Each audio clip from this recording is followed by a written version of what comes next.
We're updating the lighting game on the 78 Cutlass. The old original incandescent lighting is just dull and dim, and it's actually hard to see at night. I purchased some aftermarket headlight housings and a full range of LEDs for the rest of the exterior of the car. The first thing we need to do is replace the stock flasher with a new electronic one. This has to be done because the new LEDs will not operate correctly with the old thermal flasher. After grounding the new electronic flasher, I quickly realized it did not work. I went online to look up the diagram. Between that, doing some bench testing, I realized that the pins were actually reversed in flasher.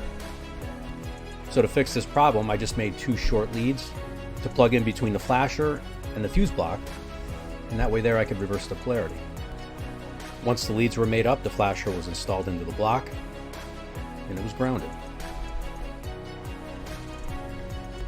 We gave it a quick test after installing the flasher, turned on the directional, and quickly realized that we fixed the problem. Now with that straightened out, we're heading to the taillights and we're going to take off the taillight trim and remove the taillight housing. This will give us access to the bulbs. Of course, while I'm in here, I got to give it a quick cleaning. Installing the new bulbs, I'm going to put a little bit of dielectric grease on there. And of course, we're going to give it a quick test.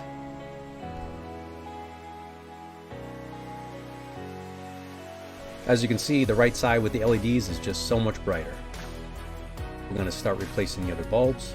This includes the side marker lights, front and back, and the front directionals. And finally, making our way to the front of the car for the headlights. We're going to remove the trim ring and the headlight retainer ring. This will give us access to the bulb and unplug it from the rear and remove it. Back at the bench, we're going to install the new LED headlights into the new housings, fitting a rubber grommet on there to keep out the moisture and the dirt. I chose these headlight housings because they do truly resemble pretty much an OEM look. The first one you see here is stock, and the one here is the new aftermarket.